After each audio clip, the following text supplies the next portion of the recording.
It is Thursday, June 4th, 2020. I'm Pastor Thor Ramsey with Center Church. Welcome to Gospel for Five, where we take 5 minutes out of our day and focus on the gospel and the one who saved our souls. If you tuned in last night to Wednesday night Bible study, you probably noticed, well, hopefully you noticed, there was a banner up that said, we're having technical difficulties. Yeah, our crack team of one, had some technical issues. So hopefully by the time this airs, the Wednesday night Bible study will have been posted so you can watch it at your own convenience. I did go into a little rant during that Bible study, so you might want to tune in just for that reason. It was unintentional, but there you have it. Okay, we're going to look at Psalm 90 today. So we've been looking at the Psalms, focusing on the Psalms. I came across this in my personal Bible reading time this last week, and it really struck me because Psalm 90 is really it's a depressing psalm if our perspective is on us. If our perspective is on God, it ends with a really great prayer. So it begins basically almost like a lament, but it ends with this great uplifting prayer. And it really draws the creature-creator distinction, showing us that God is not like us. Again, this word holy, he's other than any other being in the universe. So let's look at some of those distinctions and then look at how temporal life is, and then look at the prayer real quick if we can do that. It says, Lord, through all generations you have been our home. Now that's just a reality, whether you're a believer or not. You live and breathe and you have your being in God because you draw your every breath because he allows it. He gives you your every breath, even if you're going to use it to curse him. Your home is in God. He is omnipresent. Now I'm going to use the ESV for this one. I'm reading from the New Living Translation. That's what I've been using in my devotional studies, so I've been flipping around my Bibles here a lot lately. But the ESV says, before the mountains were brought forth, or ever you had formed the earth and the world, from everlasting to everlasting, you are God. Now that is a verse about the infinitude of God. That was a word A.W. Tozer liked to use, the infinitude of God, which is just referring to this reality that God has no beginning and no end. He's infinite. From everlasting to everlasting, you are God. So again, with this, the emphasis on the distinction that he is unlike we are. And then it goes on to say, you turn people back to dust, saying, return to dust, you mortals. There you have it. We're limited, we're weak, we're mortal. We don't last forever in this life.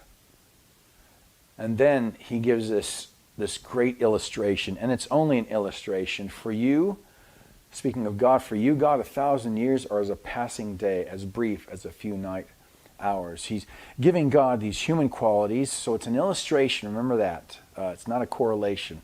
One day is 1,000 years. It's not like that. It's just saying, so if God were like you, right? So think back to yesterday, and that would be like 1,000 years for God. It's an illustration, again, showing us the distinction between the Creator and the creation, us, the mere creatures. And then it gets depressing if we focus on ourselves. You sweep people away like dreams that disappear. They are like grass that springs up in the morning. In the morning it blooms and flourishes, but by evening it is dry and withered. You spread out our sins before you, our secret sins. You see them all. Nothing can be hidden from this infinite God. 70 years are given to us. Some even live to 80, but even the best years are filled with pain and trouble. Now, isn't that sad if we focus on that?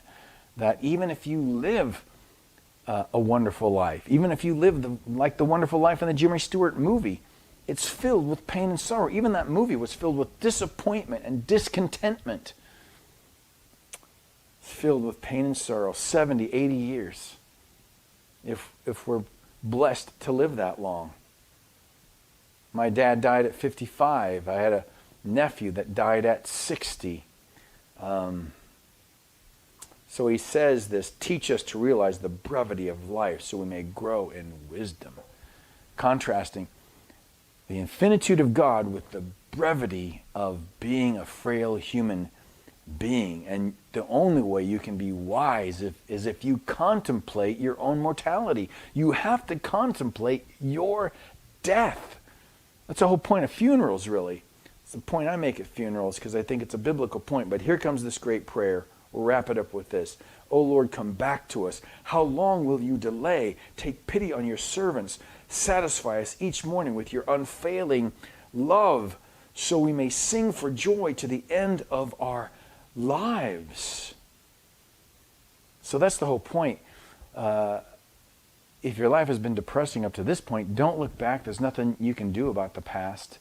But if you know Christ now, you can sing for joy from this point onward if you understand the gospel and every benefit the gospel of Jesus Christ brings to our lives, specifically, and most importantly, having a relationship with Christ.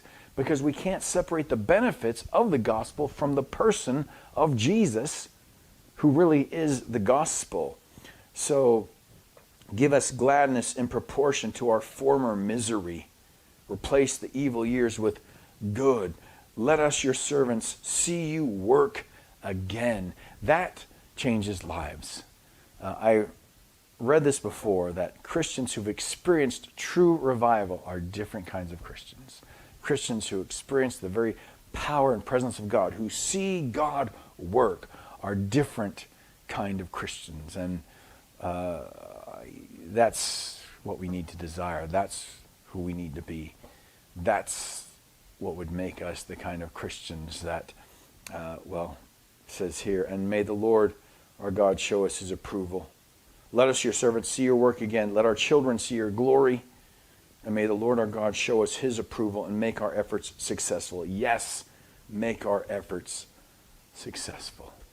And he's not talking about success in the secular realm here. He's talking about success in, as it is stated in 1 Peter, everything that we need for life and godliness, so that we might see God work again.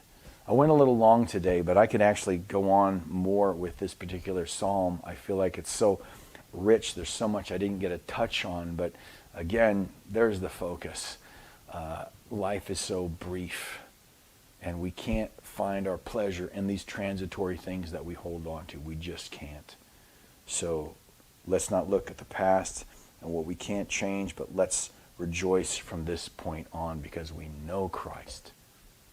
And what has God said to you today, and what are you going to do about it?